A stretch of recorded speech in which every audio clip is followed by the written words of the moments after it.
मैं आपके सामने एक चीज रखता हूं ना, ये जरा आप गौर से देखें।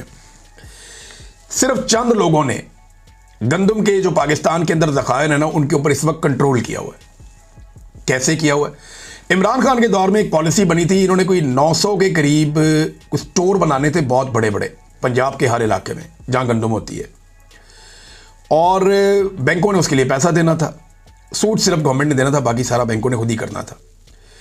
और ये किसानों से फिर उन्होंने गंदम खरीद के वहां स्टोर करनी थी, और किसान को गंदम जैसे जैसे बिकती वैसे वैसे मुनाफा मिलता, और बैंक जो है वो अपना थोड़ा सा एक सूद ले लेता उसमें से। तो ये एक ऐसा सिस्टम था जिसमें बैंक छोटा सा मुनाफा लेके किसान को एक बड़ा मुनाफा मिल जाता। यानी गंदम की जो प्राइस है उसमें 15% से 20% का इजाफा हो जाता है हर साल। जब वो गंदम की कटाई होती है उस वक्त जब किसान बेचता है, तब से लेकर अगली फसल आने तक 15 से 20% का इजाफा हो जाता है। ये किसान को मुनाफा और मिल जाता, किसान भी राजी हो जाता। इन्होंने क्या किया, मौजूदा हुकूमत ने, को 3-4 बंदे हैं टोटल, जिन्होंने बैंकों से बेशुमार पैसा इस्तेमाल करके, अपनी जेब से भी नहीं किया, बैंकों से बेशुमार पैसा इस्तेमाल करके 2200 रुपए मन के हिसाब से किसानों से गंदम उठाई हुई। और ये 400 अरब रुपए का मुझे किसी ने बताया। एक जमशेद इकबाल चीमा साहब का जो आइडिया था इमरान खान साहब के दौर में, टोटली डिफरेंट था। ये है जो मुझे मेरे सोर्स ने बताया, वो ये बताया कि 400 अरब तकरीबन जो है उसकी गंदम इन्होंने काबू की हुई है, और गंदम की सप्लाई को कंट्रोल कर रहे हैं, जिससे उसकी कीमत बढ़ रही है। 2200 रुपए मन इन्होंने जो गंदम खरीदी थी वो अब 4000 रुपए मन के करीब है। अच्छा, पाकिस्तान के बाहर जो गंदम मिल रही है बैनुल-अक़वामी मार्केट में, वो लगभग 3000 के कम है, 3000 से भी नीचे है बैनुल-अक़वामी मार्केट में गंदम की प्राइस, वो 3000 से भी कम है। तो अब सवाल यह पैदा होता है कि बाहर 3000 से कम है, आपने किसान से 2200 रुपए में खरीदी हुई है, पाकिस्तान में आज आप 4000 में बेच रहे हैं, दुगना पैसा आप कमा रहे हैं, और बाहर से इंपोर्ट भी नहीं होने दे रहे। क्योंकि ये जो 4 लोग हैं, इन 4 लोगों ने हुकूमत को कंट्रोल किया हुआ है कि इससे हमने बेशुमार पैसा कमाना है। तो सैकड़ों अरब की दिहाड़ी लग रही है। पैसा भी जेब से नहीं लगाया, पैसा भी बैंकों का लिया, किसान से सस्ती गंदम खरीदी और गंदम स्टोर कर ली, उसके बाद डबल कीमत में वो गंदम बेची, पैसे को दुगना किया, बैंक के पैसे वापस किए, छोटा सा सूद दिया, बाकी सारा पैसा जेब में। ये सैकड़ों अरब की दिहाड़ी लगी है पाकिस्तान में, और इस वक्त ये लग रही है। और बाहर से इंपोर्ट इन्होंने खुद रुकवाई हुई है कि जनाब हमने नहीं करने देनी, सप्लाई को हम कंट्रोल करेंगे। ये है नादरीन इस वक्त पाकिस्तान में सूरत हाल। तो इमरजेंसी के लिए मैं आपको बता रहा था कि आर्टिकल 234 के ऊपर इनकी नजर है, ये उसको भी तब्दील करेंगे आने वाले दिनों में। कुछ लोग नादरीन एक और खबर पे बड़ा रोला डाल रहे हैं, और वो एस्टेब्लिशमेंट के सोर्सेज पे एतबार कर रहे हैं। वो ये कहते हैं जी कि मोहसिन नकवी आया बरतानिया में, ये वजारत खारजा में जाकर मिला, वो गाड़ी की जितनी तलाशी हुई है, मैं तो हैरान ही हो गया कि वाकई को वजीर बैठा हुआ है गाड़ी में। वो लेट के नीचे से तलाशियां ले रहे थे। ऐसे तो आज तक कभी किसी की तलाशी मैंने बरतानिया में नहीं देखी। बहरहाल तलाशियां हुई है, चले गए, वजारत खारजा से मिले। अब कहते हैं कि जी यहाँ से कोई बंदे इन्होंने लेकर जाने हैं, एक को रिटायर मेजर साहब हैं और एक शहजाद अकबर साहब हैं, इन दोनों का नाम लिया हुआ है कि जनाब इनको तो लेकर जाना है, और बाकी भी कोई बंदे हैं जिनको लेकर जाना है। तो सवाल यह, वजारत खारजा का तो इससे ताल्लुक ही नहीं है, ये तो उनके होम ऑफिस का मामला है। आपको उनकी वजारत दाखिला से बात करनी पड़ेगी, और आपकी वजारत खारजा उनके साथ बात करेगी। लेकिन चले ठीक है, आप अगर ये डीलिंग कर भी रहे हैं, तो ये लोग बरतानिया के कानून को नहीं समझते।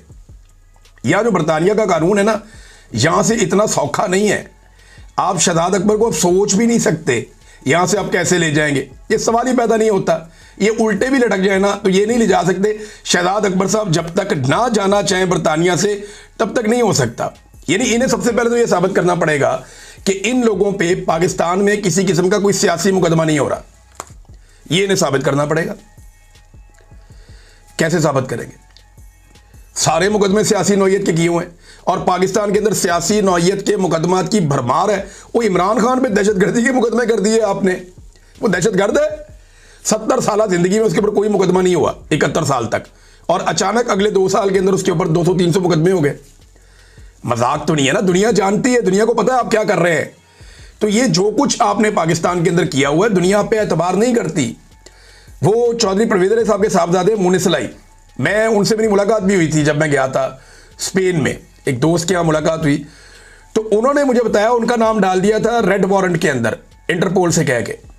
वो इंटरपोल से उन्होंने नाम निकाल दिया, इंटरपोल वालों ने, उन्होंने कहा जी सियासी मुकदमे, हम नहीं कर सकते। हालांकि इनके ऊपर करप्शन के एलिगेशन है, लेकिन उन्होंने निकाल दिया। उन्होंने कहा नहीं, ये सियासी नौयत के हैं, फैमिली को सारों को पकड़ा हुआ, ज्यादती की हुई है, नहीं हम नहीं कर सकते।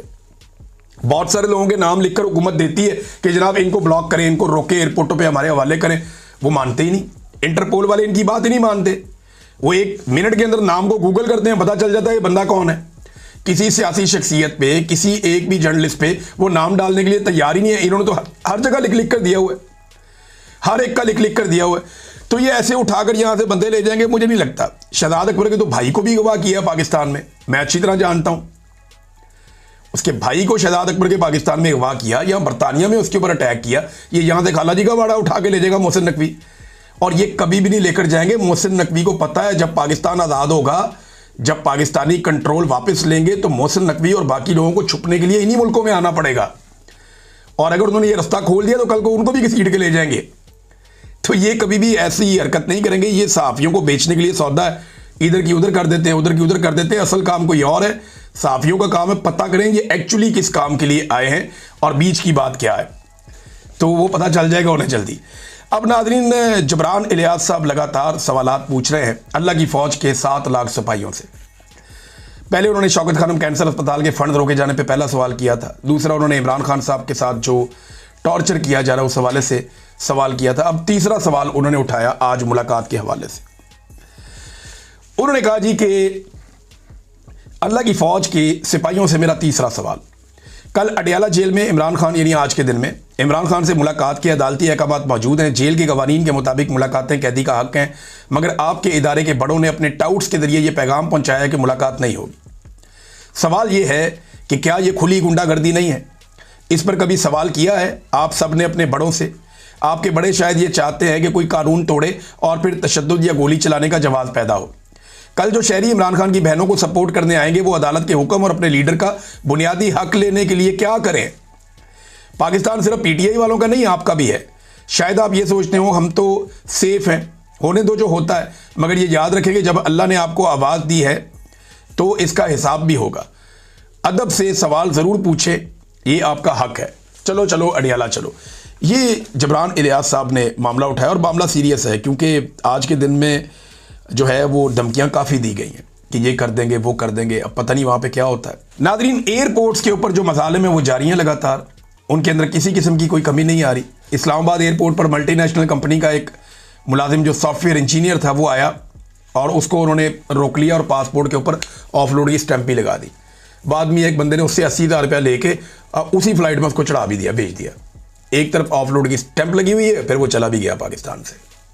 वो वापस आया पाकिस्तान में, उसने आगे केस कर दिया हाई कोर्ट में। अब देखते हैं हाई कोर्ट बुलाती है, मोहसिन नकवी के बंदों को क्या कहती है, क्या करते हैं। इन्होंने मुल्क को एक पिंजरे के अंदर कन्वर्ट कर दिया। आपको पता है दुबई से और ओमान से मैंने आपको 2 महीने 2.5 महीने पहले ये खबर दी थी, मुझे उस वक्त ये बात पता चली थी। ये तो अब कुछ लोग बता रहे हैं ना, 2.5 महीने पहले मैंने आपको बताया था कि पाकिस्तान की एस्टेब्लिशमेंट ने और हुकूमत ने अरब ममालिक से ये राब्ता करके रिक्वेस्ट की है कि जनाब हमारे बंदों का फ्लो अपने मुल्कों के अंदर रोकें, आप इसको रोकें, हमें बहुत सीरियस प्रॉब्लम्स आ रहे हैं। और उन्होंने डिफरेंट उसकी रीजंस बताई थी, वो मैं आपको अगले वीलॉग में बताऊंगा, किसी एक वीलॉग में। अब तक के लिए इतनी, अपना ख्याल रखिएगा, अपने चैनल का भी। अल्लाह हाफिज़।